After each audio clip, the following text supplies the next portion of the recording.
ये भी आपका नसीब था, ईश्वर की कृपा नहीं थी। आप किसी एक्टर से मिल गए, अभिनेता से मिल गए, जिसको आजकल लोग हीरो कहते हैं, मैं तो जीरो कहता हूं लेकिन लोग हीरो कहते हैं, उससे मिल गए तो बड़ा भाग्य नहीं है।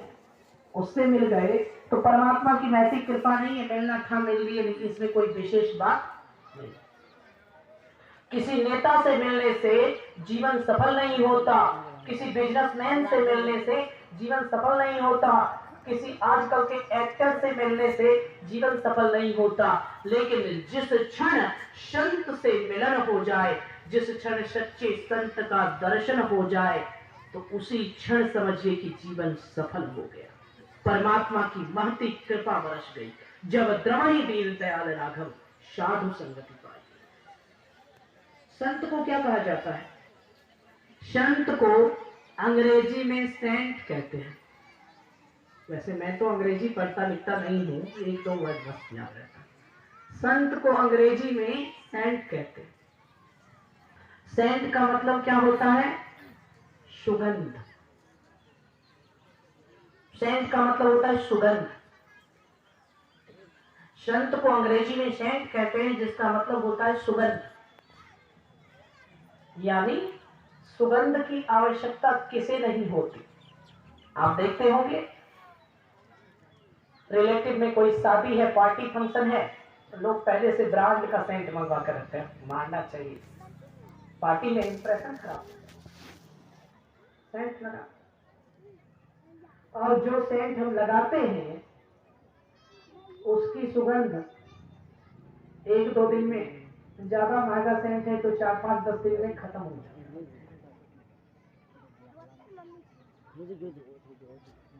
जो संत शरण में नहीं जाते, जिंदगी भर सेंट मारते रहते हैं और जिंदगी भर उनके शरीर से दुर्गंध निकलता रहता है। सही बात है कि नहीं? एक बार सेंट मारा है, 1-2 घंटे में खत्म हो गया है। महंगा सेंट है तो 2-4 दिन में खत्म हो गया, फिर दुर्गंध, फिर सेंट मारो, फिर दुर्गंध। जो आर्टिफिशियल सेंट मारते हैं, बनावटी सेंट मारते हैं, जिंदगी भर मारते रहो लेकिन परमानेंट सेंट नहीं मिलता, कभी ना खत्म होने वाली सुगंध नहीं मिलती।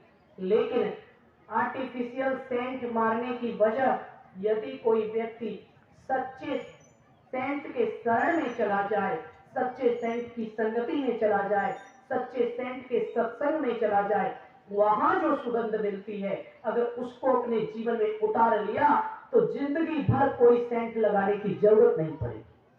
जिंदगी भर उस सेंट की सुगंध से आपकी जय जयकार होती है। इस सेंट को किसने लगाया? उंगलीमाल। उंगलीमाल एक डाकू था, किंतु भगवान बुद्ध की सेंट उनको मिली और बुद्ध से वो सुगंध उनको मिली, उंगलीमाल से अहिंसक बन गया।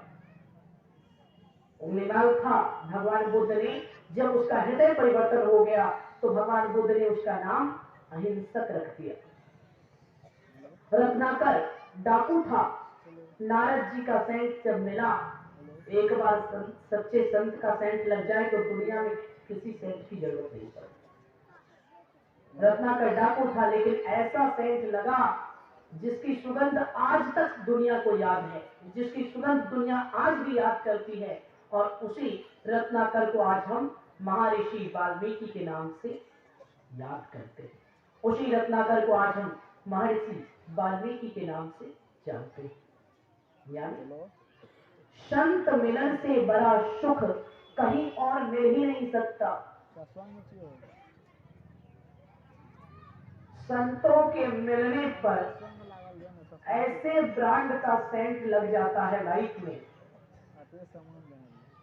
तो जिसकी सुगंध कभी दुर्गंध में नहीं बदलती है, जिसकी सुगंध कभी खत्म नहीं होती है। जिंदगी खत्म हो जाती है लेकिन उसकी सुगंध युगों युगों तक दुनिया को, उसकी सुगंध युगों युगों तक संसार को याद है। इसलिए कहा गया, नहीं दरिद्र शब्द दुख जग माही, संत मिलन शम सुख जग। फिर पूछा काकभूषुंडी जी से गरुड़ जी ने कि सबसे बड़ा धर्म क्या है और सबसे बड़ा अधर्म क्या है। काकभूषुंडी जी कहते हैं, हे गरुड़ जी, परम धर्म श्रुति विदित अहिंसा, परम धर्म श्रुति विदित अहिंसा, पर निंदा सम अग्नगरीष। वेदों में विख्यात सबसे बड़ा धर्म होता है अहिंसा। जानबूझकर किसी की हत्या नहीं करनी, किसी को मारना नहीं, सबके जीवन की इज्जत करनी है। अहिंसा परमो धर्म, अहिंसक बनकर जीना है। अब लोग कहेंगे, महाराज अहिंसक बनकर जीने का क्या अर्थ है? कोई हमें जान से मार देगा, हम मुंह तक देखते रह जाएंगे? नहीं, अहिंसा का अर्थ है स्वयं से किसी पर अनावश्यक आक्रमण ना करना। स्वयं से किसी पर अनावश्यक आक्रमण ना करना ही सच्ची अहिंसा है। लेकिन उसी अहिंसा को कोई हमारी दुर्बलता बनाकर हमारे विरुद्ध प्रयोग में लाना चाहे तो फिर आत्मरक्षा के लिए अस्त्र उठाने में कोई पाप नहीं है। ना किसी पर अत्याचार करो और ना किसी के अत्याचार को सहो। यही अहिंसा का मूल मंत्र है, मूल धर्म है। हमें क्या करना है आज? अहिंसा का पाठ भगवान श्री कृष्ण ने सिखाया दुनिया को। याद रखो, हम बांसुरीधारी कृष्ण की पूजा करते हैं। हम कौन लोग हैं? हम वो लोग हैं जो बांसुरीधारी कृष्ण की पूजा करते हैं, लेकिन हम वो लोग हैं जो सुदर्शन चक्रधारी कृष्ण को अपना आदर्श मानते हैं। हमारे एक हाथ में बांसुरी है तो हमारे दूसरे हाथ में चक्र है। हम वो लोग हैं जो बांसुरीधारी कृष्ण की पूजा करते हैं और हम वो लोग हैं जो सुदर्शन चक्रधारी कृष्ण को अपना आदर्श मानते हैं। दोनों को बनाकर रखिए। अहिंसक अवश्य होना चाहिए, परंतु कायर नहीं होना चाहिए। अहिंसक होने का अर्थ ये नहीं कि कोई हमारी अस्मिता को छेड़ दे, कोई हमारी गरिमा को छेड़ दे, कोई हमारी गुरु भक्ति पर, कोई हमारे धर्म पर उंगली उठा ले, कोई हमारे व्यवहार पर उंगली उठा ले, कोई हम पर अनुचित अत्याचार करने लग जाए, कोई हमारे राष्ट्र को डायन कह जाए और हम ये सब चुपचाप सहते चले जाएं। ये अहिंसा की परिभाषा नहीं है। अहिंसा धर्म है, लेकिन यदि सीमा से अधिक कोई आगे बढ़े तो आत्मरक्षा के लिए शस्त्र उठाना भी एक प्रकार की अहिंसा ही है। जिस एक व्यक्ति के कारण हजारों लोगों के मरने की संभावना हो, मजबूरी में उस एक व्यक्ति को मारकर हजारों लोगों के प्राण बचा लेना, ये भी अहिंसा है। ये भी अहिंसा है। किसी सुभाषितकार ने लिखा, खुद जियो और जीने दो, गोकुल की परिपाटी थी। खुद जियो और जीने दो, गोकुल की परिपाटी थी, पर धर्म की हानि होने पर शिशुपाल की गर्दन काटी थी। खुद जियो और जीने दो, ये गोकुल की परिपाटी थी, पर धर्म की हानि होने पर शिशुपाल की गर्दन काटी थी। ऐसे शिशुपाल जो बार बार हमारे अहिंसक होने को हमारा नपुंसक होना समझ लेते हैं, उनके लिए आत्मरक्षा में शस्त्र उठाना कोई पाप नहीं, कोई अधर्म नहीं। भगवान श्री कृष्ण ने भी यही सिखाया।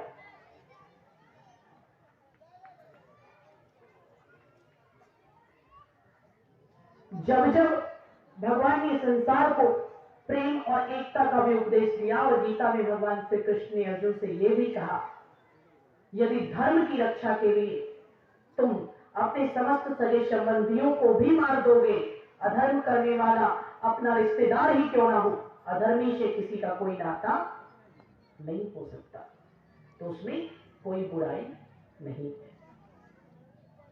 आज भी जो लोग हमारे अहिंसा को, गुरु महाराज के जीवन का एक प्रेरक प्रसंग सुनाता।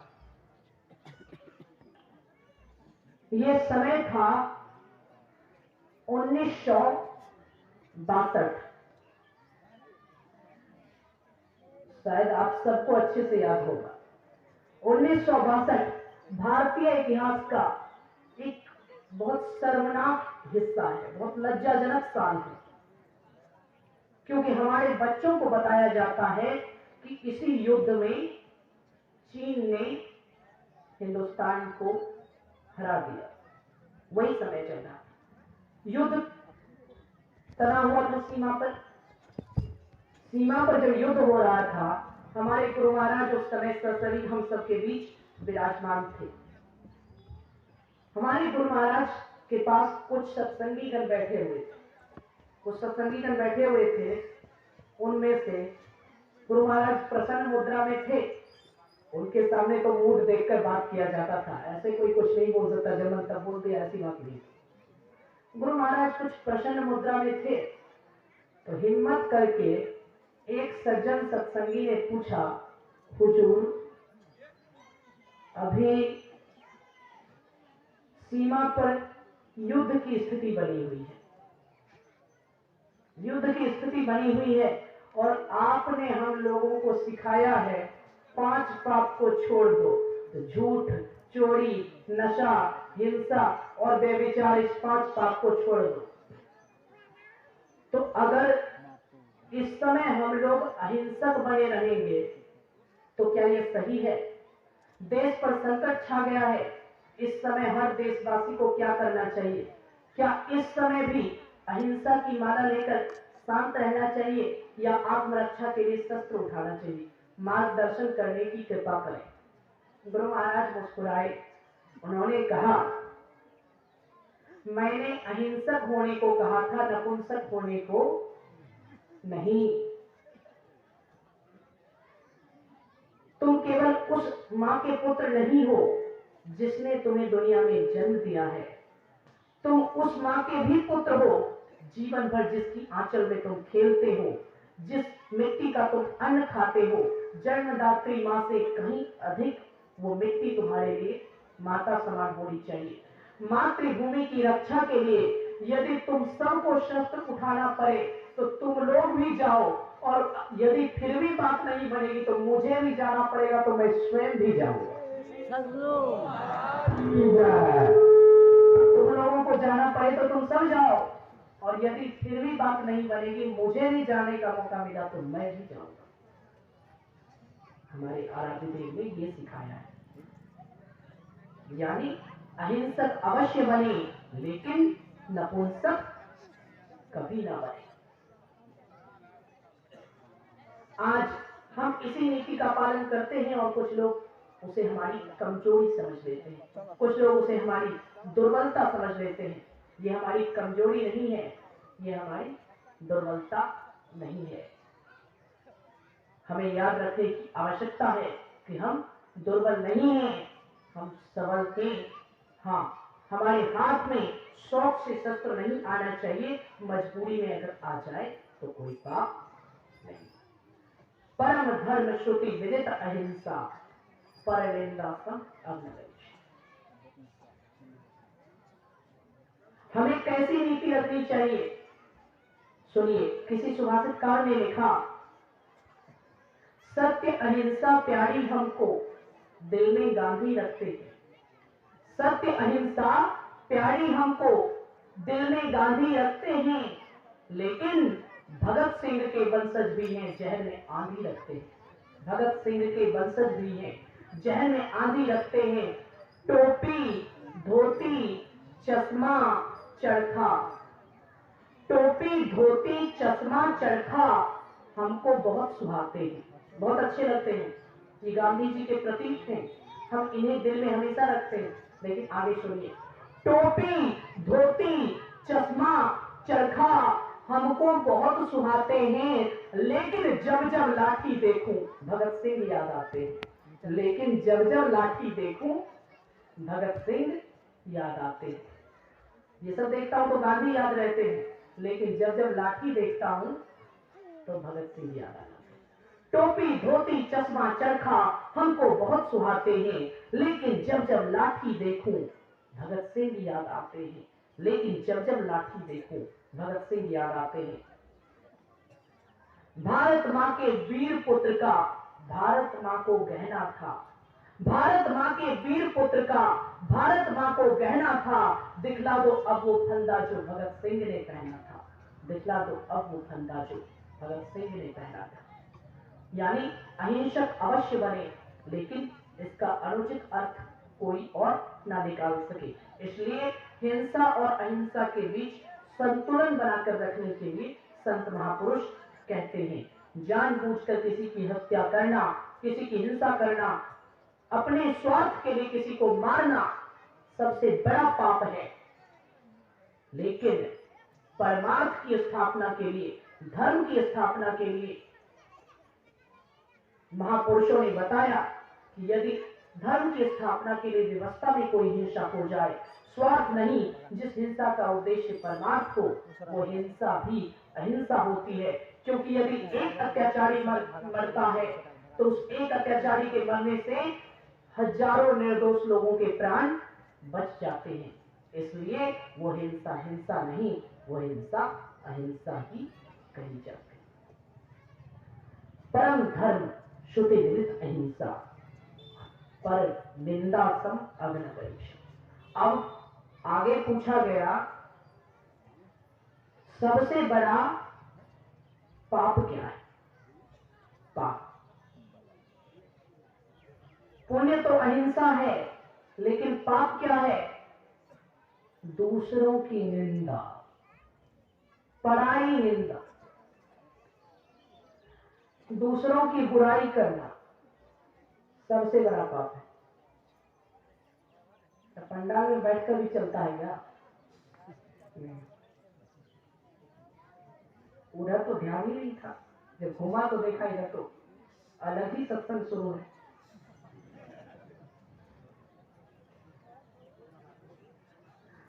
तो मैं कह रहा था, दूसरों की निंदा ये सबसे बड़ा पाप कहा गया।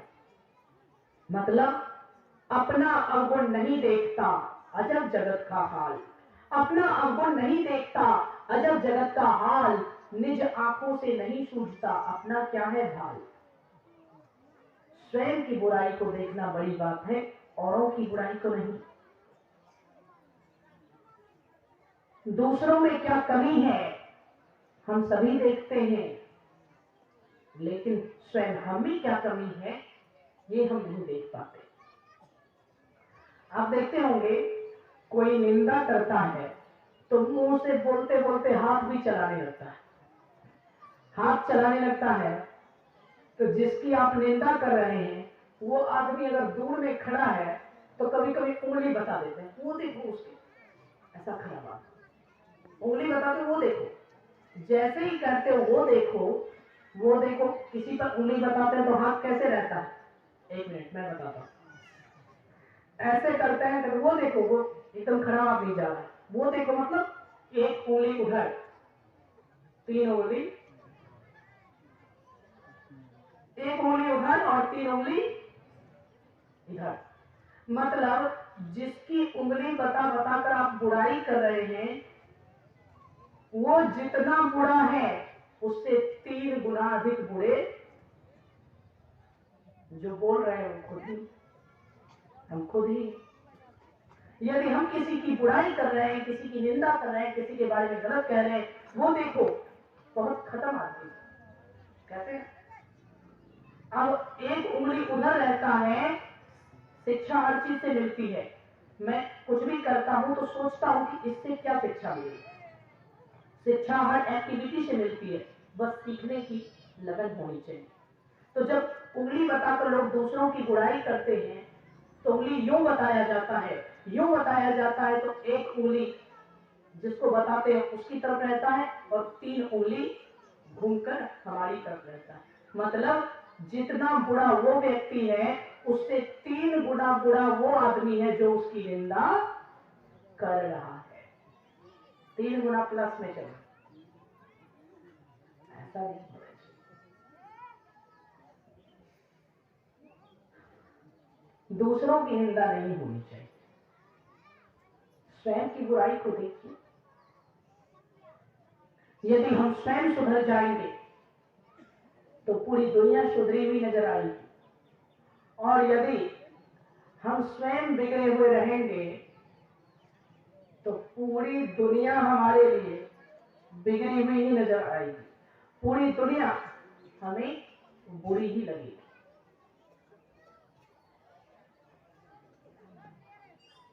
इस संदर्भ में एक प्रेरक प्रसंग सुनाता।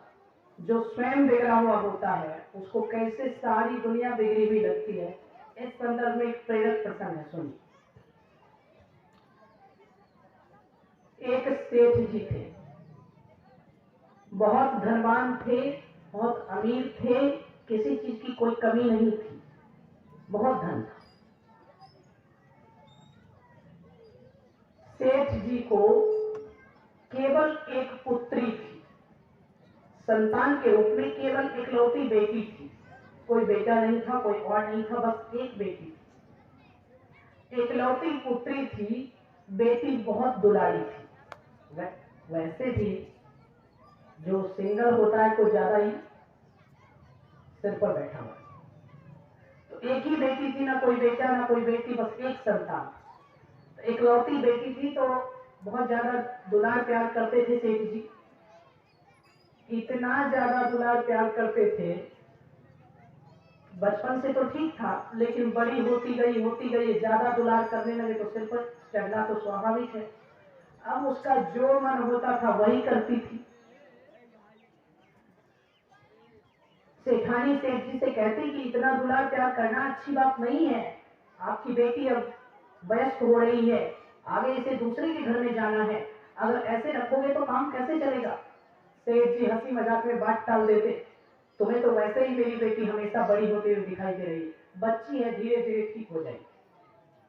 ऐसे ही चलता गया, बच्ची है, धीरे धीरे ठीक हो जाएगी, ठीक हो जाएगी, लेकिन ठीक तो हुई नहीं। सेठ जी बचपना समझकर, नादानी समझकर अनदेखा करते गए और इसी का फायदा वो लड़की उठाती चली गई।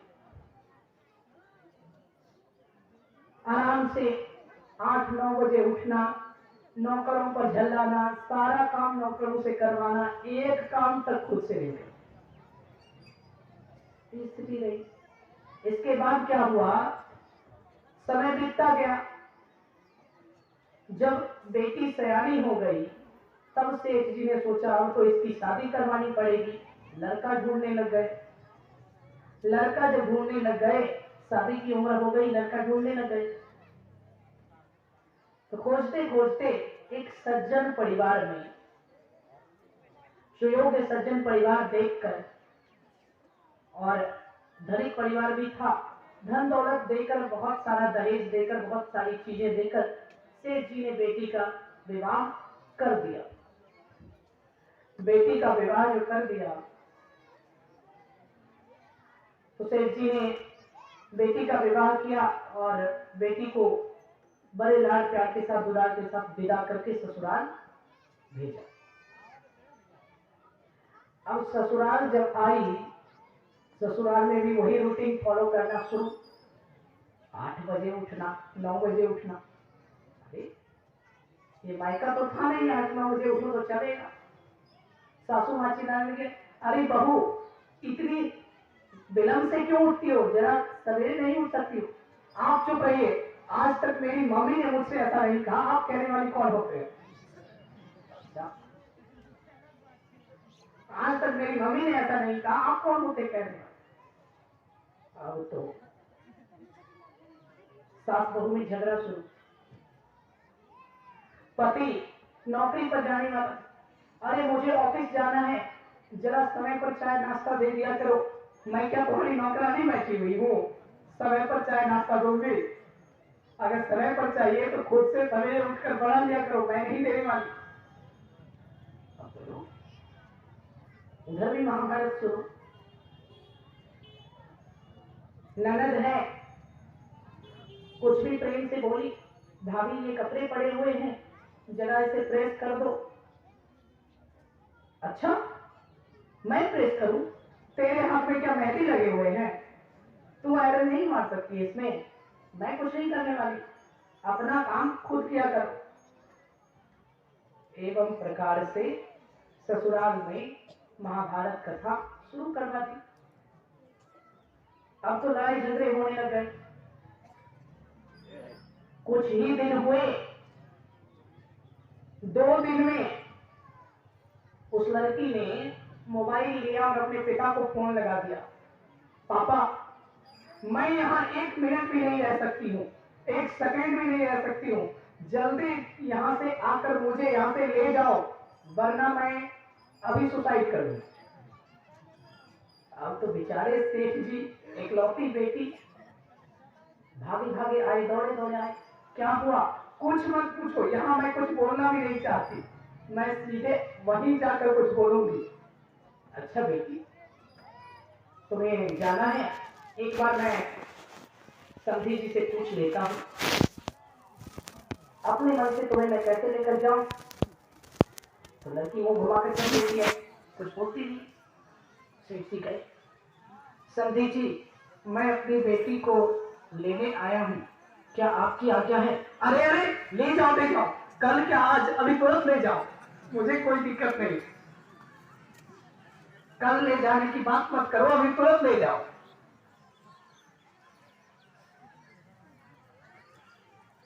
कोई स्वागत नहीं, पिता का कोई सम्मान नहीं हुआ बेटी के ससुराल में, न किसी ने अच्छे से बात किया, ऊपर से सब देखकर मुंह फेंके और चले जाओ। सेठ जी समझ गए दाल में कुछ काला है, बाद में पता करना पड़ेगा। बेटी को साथ में लिया और बेटी को साथ में लेकर सेठ जी कहते हैं, चल बेटी, तू यहाँ नहीं रहना चाहती, चल घर पे चल, वहीं रहना। एक लौती बेटी थी, लेकर घर आ गए। बेटी कब तक रहना है? मुझे तो अब यही रहना है, वहां जाने की बात मत कीजिएगा मुझसे, मैं उस घर में 1 सेकंड भी नहीं रह सकती हूँ। क्यों, क्या हुआ? तुम्हारी सास अच्छे से तुम्हारे साथ अच्छा व्यवहार नहीं करती क्या? अरे कैसी सास, कहां की सास? सास सास नहीं है, ये तो तारका बन गई है। क्या? अच्छा, ससुर वो तो अच्छे होंगे। अरे वो तो राक्षस है, राक्षस, वो तो यमराज की तरह व्यवहार करता है मुझसे, यमराज हो गया है, वो क्या अच्छा रहेगा? अच्छा, और पति? पति का तो नाम मत लो, नाम मत लो, वो तो रावण की तरह है, वो तो रावण हो गया, मैं तो परेशान हो गई हूँ, मुझे तो कैद करके रख दिया उसने। अगर मैं जानती कि ऐसा ही पति होता तो शादी नहीं करती। अच्छा अच्छा, अ, तेरी ननद तो तुम्हारी उम्र की है, वो तो एक उम्र की हो, वो तो अच्छे से बोलती होगी। अरे अरे अरे, उस कल मूवी का तो नाम मत लो पापा, वो तो सूर्पनखा है, सूर्पनखा। अच्छा, सूर्पनखा है। अच्छा, आस पड़ोस में पड़ोसी लोग तो अच्छे होंगे, आस पड़ोस के लोग, पड़ोसी लोग, वो तो अच्छे होंगे। अरे कहाँ के पड़ोसी, ना जाने कहाँ से जंगली सब आ गए हैं, कोई मेरे लेवल का नहीं है। मैं कितने ठाट बाट से यहाँ रहती थी, वहां के सारे लोग तो गंवार लगते हैं, जल्दी लगते हैं, कोई पड़ोसी अच्छा नहीं।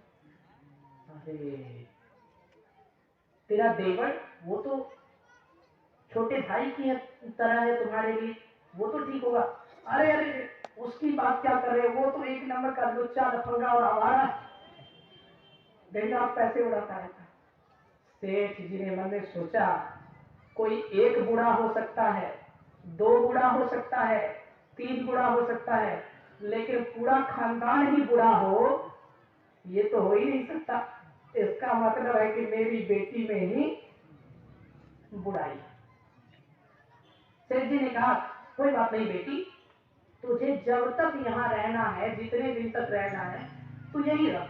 अब तुझे अपने ससुराल जाने की कोई जरूरत नहीं। हाँ ठीक है पापा, अब आप मुझसे ससुराल जाने की बात मत करना, ठीक। अब लड़की पिता के घर रहने लगी। पिता के घर जब रहने लगी, एक दिन बाजार घूमने गई। बाजार में उसकी सहेली मिल गई। उसकी सहेली ने कहा, अरे अरे बड़े दिन बाद तुझे देख रही हूँ, तूने तो शादी रचा ली और हमें निमंत्रण भी नहीं दिया, अकेली बाजार में आई हो, जीजा जी कहाँ है? अब कैसे कहे कि वहां से भाग कर आई है? अरे अकेली हो, जीजा जी कहाँ है? अरे नहीं, वो किसी काम से बाहर हैं, कुछ दिन में आ जाएंगे मुझे लेने। अच्छा ठीक है, मैं चलती हूँ।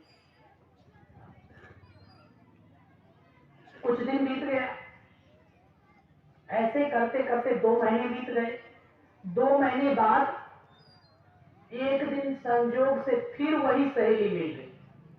अरे तूने कहा था जीजा जी तुझे लेने आएंगे, अभी तक जीजा जी आए नहीं, कुछ गड़बड़ है क्या? तू तो तब से अपने मायके में ही पड़ी हुई है, ये तो अच्छी बात नहीं है, अभी तक जीजा जी आए क्यों नहीं? जैसे ही ऐसा कहती है, अब तो दिमाग में धक्का लगा।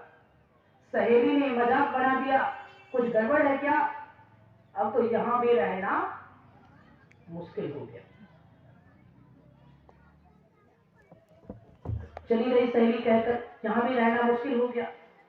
अब सेठ जी आते हैं तो देखते हैं कि उनकी बेटी उदास है, चुप है, शांत है, किसी से कुछ बोलती नहीं है। सेठ जी ने कहा, बेटी तुझे कोई कष्ट है क्या, कोई दिक्कत है क्या? तू किसी से कुछ बोलती क्यों नहीं है, बात क्यों नहीं करती है? कुछ बोलती नहीं। अरे कुछ तो बोलो, मैंने किसी चीज की कमी दी है क्या? नहीं पापा, बात वो नहीं है, वो मेरी सहेली मुझ पर कमेंट कर रही थी, मुझ पर मजाक कर रही थी, बोल रही थी इतने दिन से तू मायके में पड़ी हुई है, जीजा जी नहीं आते हैं, कुछ गड़बड़ है क्या? पापा मैं ऐसे कितने लोगों के कमेंट्स सुनूंगी, यहाँ कितने लोगों का मजाक यहाँ सहूंगी, ऐसे में तो मेरा जीना मुश्किल हो जाएगा, अब तो मैं कमरे से बाहर तक नहीं जा सकती। उसके पिता ने कहा, बेटी इसमें मैं क्या कर सकता हूँ, तू तो अपनी मर्जी से वहां से आई है। तो पूछती है, पापा जब से मैं वहां से आई हूँ, किसी ने कोई खोज खबर लिया है, किसी ने फोन तक किया है उधर से? नहीं बेटी, उधर वालों में से तो किसी ने कोई खोज खबर नहीं दी। अब तो और चिंता, कितने दिन तक रहे? पहले एक दोस्त ने मजाक बनाया, अब सारे पड़ोसी मजाक बनाने लग गए, हम क्या करें? एक दिन बहुत दुखी थी, कहती है, पापा ऐसे में तो मैं जीते जी मर जाऊंगी, यहाँ कब तक रह पाऊंगी, कुछ उपाय हो तो आप मुझे बताइए, सब कुछ ठीक करने का कुछ उपाय हो तो मैं मैनेज करने के लिए तैयार हूँ। बेटी कहती है, पापा सब कुछ ठीक करने का कुछ उपाय हो तो मैं मैनेज करने के लिए तैयार हूँ, कुछ उपाय बताइए। उसके पिता ने कहा, बेटी ऐसे तो कोई उपाय नहीं है, हाँ एक महात्मा जी आए हुए हैं, एक साधु बाबा आए हुए हैं, वो मंत्र जप करने देते हैं और साधना करनी पड़ती है, तो तू जप और साधना कर लेगी 6 महीने तक तो सब कुछ ठीक हो जाएगा, सब कुछ तेरी मुट्ठी में हो जाएगा। तू चलेगी उनसे मिलने? नहीं पापा, मैं किसी साधु बाबा पर विश्वास नहीं करती, मुझे इन लोगों से कोई इंटरेस्ट नहीं है, मैं नहीं जाने वाली। तब मैं क्या करूं? पापा ऐसा कीजिए कि मेरे बदले आप ही चले जाइए, मेरे बदले आप ही चले जाइए, जो बोलेंगे वो बात आकर मुझे बता दीजिए। ठीक है बेटी, तुम्हारे बदले मैं ही चला जाता हूँ। थोड़ी देर बाद सेठ जी बाहर से वापस आए। हाँ बेटी, मंत्र तो मुझे बता दिया गया है, तुम्हारे बदले जप मैं कर लूंगा, लेकिन जिसके साथ बुरी स्थिति बीत रही हो, साधना उसे स्वयं करनी पड़ती है, जप मैं कर लूंगा, गुप्त मंत्र है, किसी को मैं बता नहीं सकता। 6 महीने तक तुम्हारे बदले जब मैं करूंगा, लेकिन साधना तुम्हें करनी पड़ेगी। उसकी बेटी कहती है, पापा ये साधना क्या होता है? सेठ जी ने कहा, बेटी साधना का मतलब है स्वयं को संयमित रखना, स्वयं को सहनशील बनाना। 6 महीने तक तुम्हें सहनशील बनकर रहना है। कोई कुछ भी कहे, कोई मारे पीटे डांटे, ससुराल वाले कुछ भी कहें, लेकिन तुम्हें बस सबकी बात सुननी है, किसी को पलट कर जवाब नहीं देना है। 6 महीने तक। उससे एक दिन भी ज्यादा मैं नहीं कहूंगी पापा, बोल देती हूँ। हाँ बेटी, उससे एक दिन भी ज्यादा नहीं होगा। 6 महीने तक किसी तरह मैनेज कर लो, उसके बाद सब कुछ तुम्हारी मुट्ठी में। उसके बाद तू मालकिन बन जाएगी, मालकिन। अच्छा हाँ, सास तेरा सारा काम कर देगी। अच्छा हाँ, पति तेरी इशारे पर चलेगा। क्या आप सही कह रहे हैं? हाँ, ननद और देवर सब तेरी बात मानेंगे, सब तेरे आगे पीछे घूमते रहेंगे। 6 महीने में, मात्र 6 महीने में सब ठीक हो जाएंगे। हाँ हाँ, लेकिन शर्त याद रखना, बीच में अगर एक बार भी किसी को पलट कर जवाब दिया, किसी पर गुस्सा किया, किसी से प्रेम से बात नहीं किया, तो साधना भंग हो जाएगी।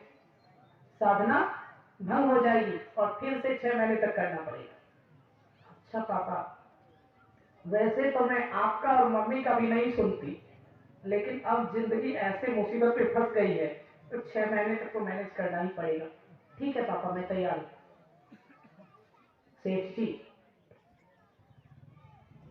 अपनी बेटी को साथ में अपने साथ बिठाते हैं गाड़ी पर और आकर ससुराल में छोड़ देते हैं।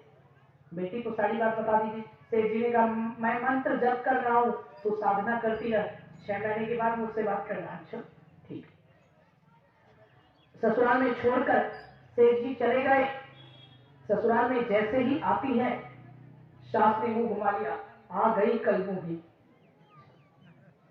अब ये लड़की सोचती है, ये तो तेरा भाग्य अच्छा है बुढ़िया कि मैं साधना कर रही हूँ, वरना जैसे तूने कहा, अगर मैं पहले जैसी रहती तो पलट कर 10 जवाब देती, लेकिन साधना करनी है इसलिए चुप, कुछ नहीं। उधर से जा रही थी, कमरे में टेबल पर कांच का गिलास रखा हुआ। कमरे में जा रही थी, कांच के गिलास से शरीर टकराया, कांच का गिलास गिर गया, टूट गया नीचे फर्श पर गिरकर। सास जोर से चिल्लाई, अबे ओ, अंधी हो गई है क्या, देखकर नहीं चल सकती? जी मम्मी जी, गलती हो गई है, मैं साफ कर देती हूँ, आगे से मैं ध्यान रखूंगी। सास आश्चर्यचकित, अरे ये वही लड़की है या चेंज हो गई? कोई दूसरी तो नहीं आ गई हमारे घर में? वही लड़की है, इतने प्यार से बात करना कैसे सीख गई? और ये लड़की मन ही मन सोचती है, अभी तो एक गिलास टूटा है, 6 महीने बाद तेरी टांग ना तोड़ कर रख दूं तो मेरा ही नाम है। चुपचाप कुछ बोलती नहीं है, गिलास समेटती है और रूम में चली जाती है, आंख साफ करती है। सवेरे उठते ही चाय बना कर लाती है सास ससुर के लिए, मम्मी जी पापा जी चाय पी लीजिए। हाँ, फिर ससुर भी आश्चर्य में, अरे 8 बजे उठने वाली, 8-9 बजे उठने वाली लड़की सुबह सुबह चाय लेकर कैसे आ गई? आश्चर्य में सब। सास कहती है, तो वही है या तेरी कोई जुड़वा बहन है, दूसरी तो नहीं आ गई? अब लड़की कुछ नहीं बोलती है, कुछ नहीं, चुपचाप है। यूं होते होते चाय पिलाकर जाती है, सबकी आवश्यकता का ध्यान रखती है, सबसे बड़े प्यार से बात करती है। 2-4-10 दिन तक सबको आश्चर्य हुआ, इतना ज्यादा चेंजिंग कैसे आ गया इस लड़की में। यूं होते होते 1 महीना बीत गया। पति रोज ऑफिस जाता था, कार्यालय जाता था, उसके जगने से पहले उसका नाश्ता टिफिन सब रेडी कर देती थी। उसके बैग में पैक कर देती थी। पति भी आश्चर्य, अरे ये सती सावित्री कैसे बन गई, ये तो ऐसी थी नहीं, पता नहीं इतना ज्यादा चेंजिंग कैसे आ गया इसमें। सभी लोगों से बड़े प्रेम से रहती है। समय बीतता गया, 1 महीना बीत गया।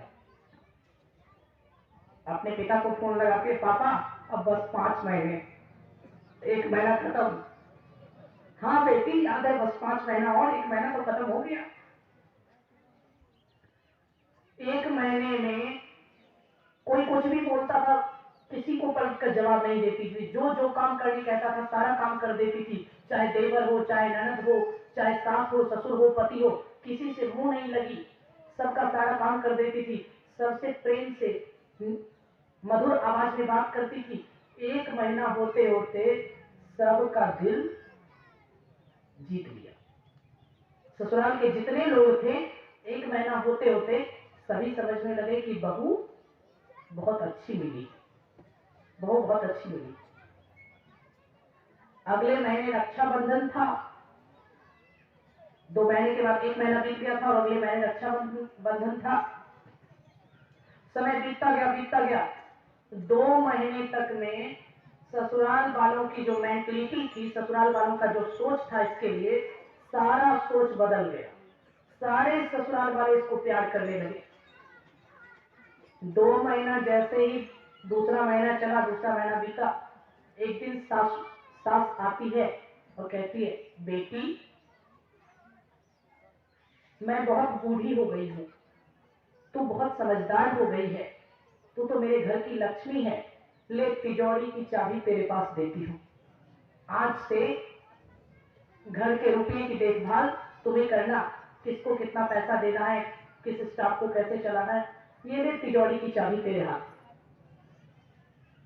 बहुत खुश होकर लड़की फोन करती है अपने पिता को, पापा लगता है साधना का असर हो रहा है, अभी तो 2 महीने ही हुए हैं और तिजोरी की चाबी मेरे पास आ गई। अच्छा, तिजोरी की चाबी तेरे पास आ गई मात्र 2 महीने में? हाँ पापा मात्र 2 महीने में। 4 महीना और कर ले बेटी, सब कुछ तेरे पास आ जाएगा। हाँ हाँ पापा जरूर, सब लोग मुझसे बड़े प्यार से बात करते हैं, सब मेरी बड़ाई करते हैं। अच्छा ये बात है, ठीक है। इसके बाद दूसरा महीना आया, रक्षाबंधन का त्योहार था। तो एक पड़ोस का मतलब एक चचेरा भाई था, उसका चाचा का लड़का, उसको भी कोई बहन नहीं थी, इसी से राखी बनवाता था। आया लौटाने के लिए, अपनी बहन को लेने के लिए, रक्षाबंधन का त्योहार है, मेरी बहन को जाने दीजिए। इसके सास ससुर से पूछा। सास ससुर दोनों ने, जो सास ससुर इसके पिता को देखकर मुंह फेर लेते थे, उसने इसके चचेरे भाई को देखकर इज्जत से बात किया, इज्जत से कुर्सी दिया, इज्जत से बैठाया। बेटे तुम खुद लेने आए हो तो मना नहीं कर सकती हूँ, लेकिन ये बहू नहीं है, ये मेरे घर की लक्ष्मी है। तुम हमारी लक्ष्मी को लेकर जा रहे हो, इसके बिना हमारा मन नहीं लगेगा। जैसे लेकर जा रहे हो तुरंत पर्व खत्म होगा और तुरंत पहुंचा देना, नहीं पहुंचा पाओगे तो फोन कर देना, मेरा बेटा खुद जाकर ले आएगा। लेकिन इसके बिना पूरा घर सुना सुना लगता है। ननद कहती है, भाभी जल्दी आ जाना, तुम्हारे बिना मन नहीं लगता है। देवर कहता है, भाभी आप नहीं आओगे तो इतने बड़े घर को कौन संभालेगा। सब प्रेम से बोलते हैं। भाई जाता है लेकर और 2 दिन बाद ही रक्षाबंधन का त्योहार मनाकर वापस पहुंचा देता है। समय बीतता गया, एवं प्रकार से 6 महीने बीत गए। 6 महीने जैसे ही बीत गए, सास ने हर चीज का मालकिन इसको बना दिया। क्या देना है, क्या लेना है, पैसा कहाँ खर्च करना है, कुछ मार्केटिंग करना है तो ये पूछने जाती। अभी तो लास्ट महीना चल रहा है, पूछ लेती हूँ, मम्मी जी मुझे मार्केटिंग करनी। अरे बेटी तुम्हें पूछने की क्या जरूरत है, तुम्हें जो खरीदना हो सब कुछ तुम्हारा ही है, जो लेना हो अपनी मर्जी से ले लो।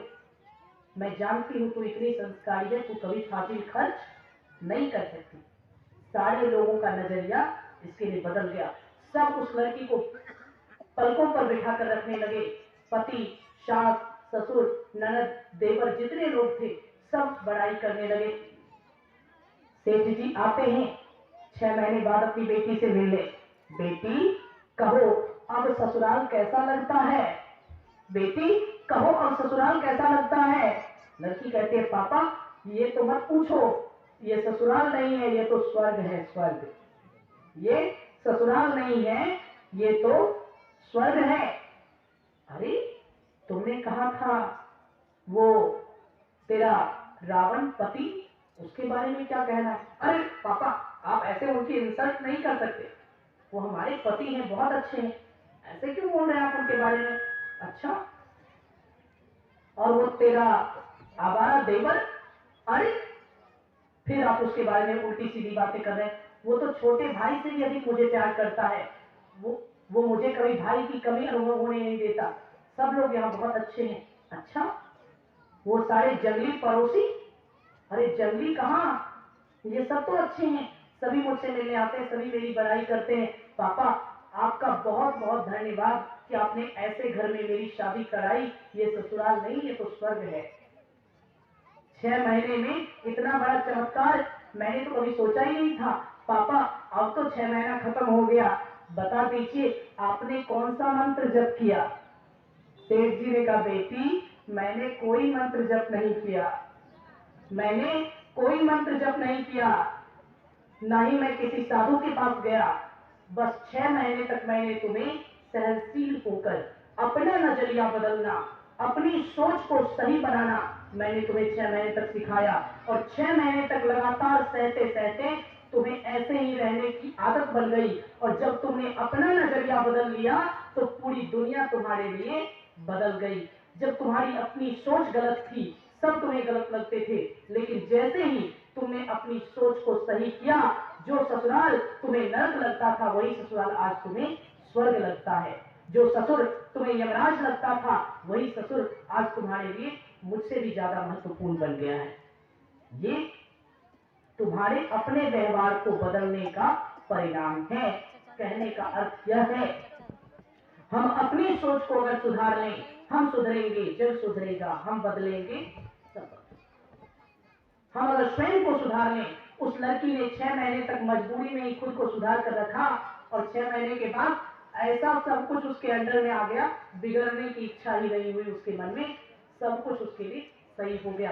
कहने का अर्थ यह है हम जब तक हम स्वयं गलत रहते हैं, सब हमें गलत लगते हैं, तब तक हम दूसरों की निंदा करते रहते हैं। यदि एक बुरा वो बुरा है तो जो निंदा कर रहा है वो 3 गुना ज्यादा बुरा होता है। लेकिन जिस दिन आप दूसरों की निंदा करना भूल जाओगे, जिस दिन आप स्वयं की बुराई को समझ लोगे, उस लड़की ने स्वयं की गलती को समझा और 6 महीने तक स्वयं की गलती को सुधारने की कोशिश की तो सारी दुनिया सुधर गई, उसके लिए सब कुछ सुधर गया। वैसे ही हमें अपनी गलती को सुधारना चाहिए तो हमारे लिए सब सुधर जाएंगे।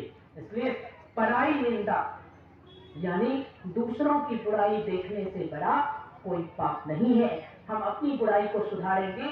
अगर चश्मा ही काला हो तो दुनिया भी काली लगती है, चश्मा का शीशा अगर उजला हो तो सारी दुनिया उजली दिखेगी। हम स्वयं सुधर जाएंगे तो सब हमारे लिए अच्छे ही दिखाई देंगे। इसलिए दूसरों की निंदा नहीं करनी चाहिए। परम धर्म श्रुति विदित अहिंसा और पर निंदा सम अग्नगरीषा, दूसरों की बुराई देखने से बड़ा कोई पाप इस संसार में है ही नहीं। तो यही अभी आप लोगों की समक्ष अभी के पाठ के अनुसार प्रसंग रखा। 2 दिनों तक आपने आकर इस ज्ञान यज्ञ में भाग लिया और जिन्होंने जिस प्रकार से भी तन मन धन से इस यज्ञ को करवाने में अपना सहयोग किया, उन सबके उज्जवल भविष्य के लिए गुरु महाराज से मंगल कामना करता हूँ। सभी को सुख और शांति दे गुरु महाराज और सभी को आदि भौतिक और आध्यात्मिक दोनों प्रकार की उन्नति दे। बोलिए प्रेम से श्री सद्गुरु महाराज।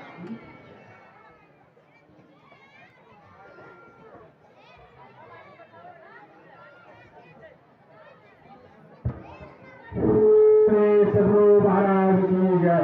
बहुत बड़ी थोड़ी रही, थोड़ी हो अब जाए, अब घबराइए नहीं, थोड़ी सी बच गई है, आप लोग शांतिपूर्वक बने रहेंगे। एक सूचना है, अररिया जिला साई संघ का जिला वार्षिक अधिवेशन, अररिया जिला साई संघ का जिला वार्षिक अधिवेशन हर संघ प्रखंड में बसगाला रामपुर में होना निश्चित है 16-17 मार्च को।